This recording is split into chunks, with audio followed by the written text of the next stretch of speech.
예수께서 빌립보 가이사랴 지방에 이르러 제자들에게 물어 이르시되 사람들이 인자를 누구라 하느냐? 이르되 더러는 세례 요한, 더러는 엘리야, 어떤 이는 예레미야나 선지자 중에 하나라 하나이다. 이르시되 너희는 나를 누구라 하느냐? 시몬 베드로가 대답하여 이르되 주는 그리스도시요 살아계신 하나님의 아들이시니이다. 예수께서 대답하여 이르시되 바요나 시몬아 네가 복이 있도다. 이를 내게 알게 하니는 혈육이 아니요 하늘에 계신 내 아버지시니라. 또 내가 네게 이르노니 너는 베드로라. 내가 이 반석 위에 내 교회를 세우리니 음부의 권세가 이기지 못하리라. 내가 천국 열쇠를 네게 주리니 네가 땅에서 무엇이든지 매면 하늘에서도 매일 것이요 내가 땅에서 무엇이든지 풀면 하늘에서도 풀리리라 하시고 이에 제자들에게 경고하사 자기가 그리스도인 것을 아무에게도 이르지 말라 하시니라. 아멘. 네, 오늘은 예수님의 삶을 닮아가는 14번째 시간입니다. 교회 사랑이라고 하는 제목으로 말씀을 나누도록 하겠습니다. 세상에는 수많은 기관과 단체가 있습니다. 그러나 예수님이 직접 내 것이다 라고 그렇게 인정한 공동체는 오직 교회 하나뿐입니다. 기업도 있고 학교도 있고 나라도 있지만 예수님이 말씀하신 것 마태복음 16장 18절에 내가 이 반석 위에 내 교회를 세우겠다라고 말씀하셨습니다. 교회는 사람의 것이 아닙니다. 교회는 주님의 것입니다. 우리가 교회를 사랑해야 하는 이유는 교회가 완벽해서가 아닙니다. 교회가 예수님의 것이기 때문입니다. 교회를 열심히 섬기는 것은 목사를 위한 것이 아닙니다. 교회의 주인이신 예수님을 위한 것입니다. 우리는 교회를 사랑해야 합니다. 왜 그렇습니까? 예수님을 사랑하는 방법이 바로 교회를 사랑하는 것이기 때문입니다. 오늘 본문은 예수님께서 얼마나 교회를 사랑하시는지 우리에게 보여주고 있습니다. 첫 번째로 예수님은 자신의 생명을 주시기까지 교회를 사랑하셨습니다. 에베소서 5장 25절 말씀입니다. 그리스도께서 교회를 사랑하시고 그 교회를 위하여 자신을 주심같이 라고 말씀하고 있습니다. 여기서 자신을 주셨다라고 하는 말은 십자가를 의미하는 것이겠죠. 예수님은 교회를 위해서 말씀만 한 것이 아니라 십자가의 핏값을 감당하신 것입니다. 그래서 사도행전 20장 28절은 이렇게 기록합니다. 하나님이 자기 피로 사신 교회라고 말씀하고 있습니다. 교회는 건물이 아닙니다. 교회는 예수님의 핏값으로 산 그 모임이요 또 우리 성도 그 하나하나가 되는 것입니다. 우리는 가끔 교회를 평가할 때가 있습니다. 그런데 주님은 완전한 교회를 위해서 죽으신 것이 아닙니다.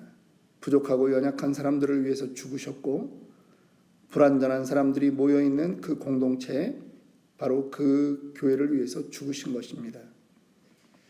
어느 날 미국의 유명 복음 전도자인 D.L. 무디에게 누군가가 물었다고 합니다. 세상에서 가장 완벽한 교회를 찾는다면 당신은 그 교회로 다니시겠습니까? 무디가 웃으며 대답했습니다. 만약 그런 교회를 찾는다 해도 내가 들어가는 순간 그 교회는 완벽하지 않게 될 것입니다. 교회는 완벽한 사람들이 모이는 곳이 아닙니다. 은혜가 필요한 사람들이 모이는 곳입니다. 그런 교회를 예수님이 끝까지 사랑하셨습니다. 그래서 우리는 교회에 대해서 비판하기 전에 먼저 교회를 사랑해야 합니다. 예수님께서 생명 주신 이 공동체를 사랑해야 합니다. 교회를 위해서 기도하고 섬기고 헌신하는 것은 바로 예수님을 닮아가는 가장 빠른 길인 것입니다. 두 번째, 교회를 사랑하는 그 예수님의 모습 가운데 우리는 무엇을 볼 수 있느냐? 거룩하고 영광스러운 교회가 되도록 지금도 사랑하고 계신 예수님의 모습을 보게 된다라고 하는 것입니다. 우리가 에베소서를 이제 새벽기도 예수 담기 우리 얼마 안 있으면 끝나는데요. 7월 달부터는 에베소서를 가지고 저희가 새벽 시간에 말씀을 나누게 될 것입니다. 그런데 에베소서에는 별명이 있습니다. 무슨 별명이 있냐면 이건 교회론에 대한 책이라고 하는 거예요. 교회론. 에베소서에는 교회에 대한 많은 말씀들이 있습니다. 그런데 주님이 에베소서 5장에 가면 교회를 무엇으로 설명하냐 하면 부부관계로 설명을 하시는 것입니다. 31절입니다. 그러므로 사람이 부모를 떠나 그의 아내와 합하여 그 둘이 한 육체가 될지니 이 비밀이 크도다. 나는 그리스도와 교회에 대하여 말하노라. 말이 좀 이상해요. 사람이 부모를 떠나 그 아내와 합하여 둘이 한 육체가 된다라고 하는 그 남녀의 결합을 이야기하는데 주님이 계속 말하는 건 뭐냐면 이 비밀이 뭐에 대한 것이냐면 예수님과 교회에 대한 관계를 이야기한다라고 하는 거예요. 이 교회에 대한 오묘한 비밀이 어느 정도냐? 바울이 말합니다. 이 비밀이 크도다. The great secret이라고 하는 거예요. 대단히 큰 성경에서 이거를 이해하는 것이 너무나 중요하다라고 할 정도로 이 비밀이 크다고 말하는 거예요. 예수 그리스도와 교회의 관계를 이해하는 것이 성경 전체를 이해하는 그 핵심이 되는 것입니다.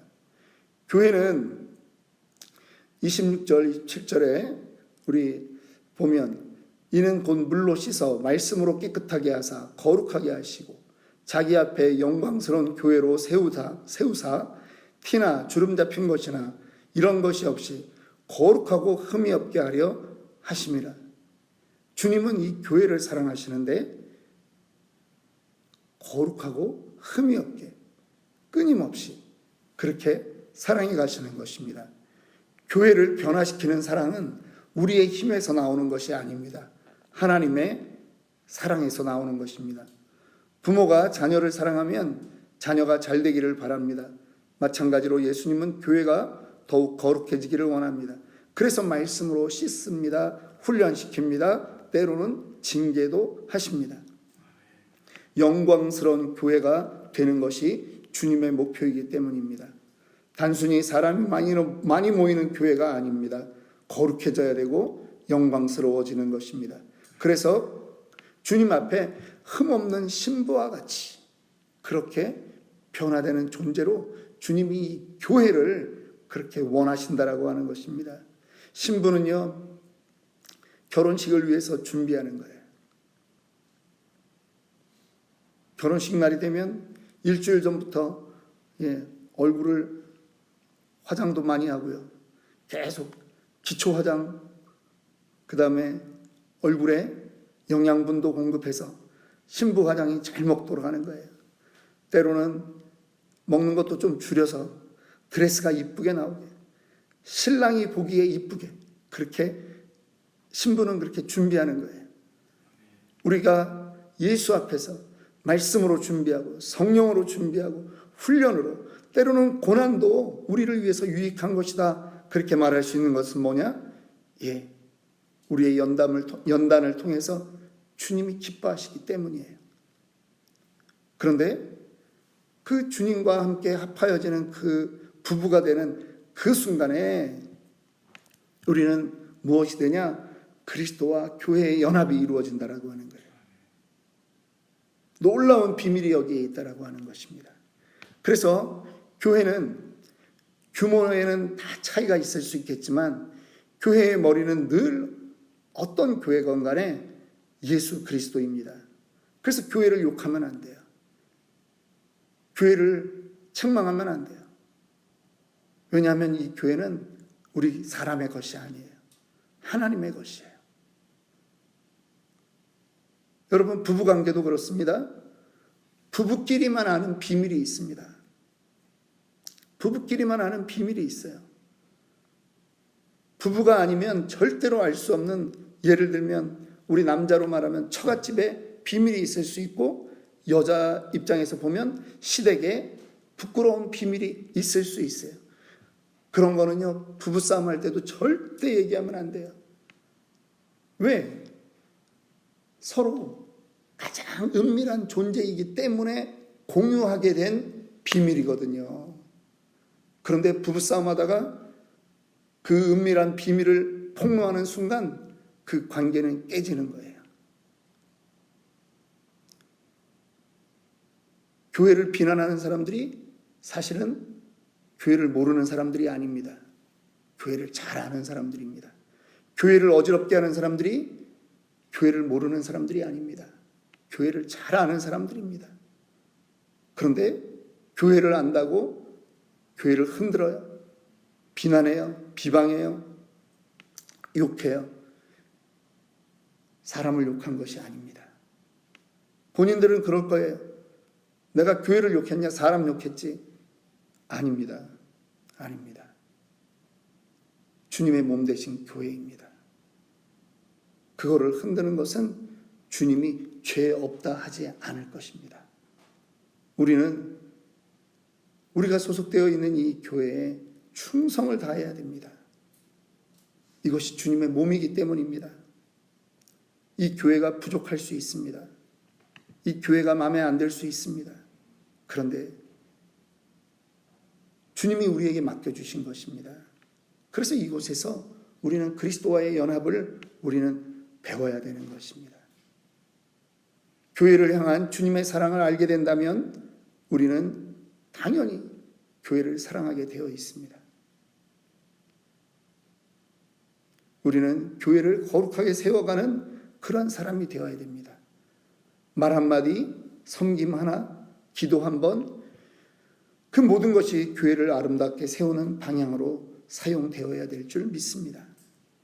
주님은 오늘 마태복음 16장에서 말씀하셨습니다. 내 교회를 세우겠다라고 말씀하신 것입니다. 사도 바울이 교회를 핍박했습니다. 사실은 제대로 모습을 갖추지 않은 그냥 가정교회를 그렇게 핍박했던 것입니다. 그런데 주님이 다메섹에서 나타나서 말씀하는 것입니다. 네가 왜 나를 핍박하느냐? 사도 바울은 깜짝 놀라는 것이죠. 자기는 교회를 핍박했던 것 인정할 수 있다는 것입니다. 그러나 그것이 하나님을 핍박했다고는 생각하지 못했던 것이죠. 그런데 주님이 말씀하는 거예요. 네가 왜 나를 핍박하느냐? 여러분, 우리는 이 교회가 예수님이 세우신 공동체라고 하는 것을 우리는 인정해야 됩니다. 예수님이 피 흘려 사신 공동체고 지금도 거룩하게 만들어가는 그러한 공동체입니다. 오늘 이 새벽에 주님의 교회를 사랑하는 그 주님의 마음을 나에게도 주시옵소서. 교회를 비판하는 입술이 아니라 교회를 위해 기도하고 무릎 꿇는 그러한 우리들 되게 하여 주시옵소서. 교회를 통해서 하나님의 영광을 보기 원합니다. 우리 이렇게 기도합시다.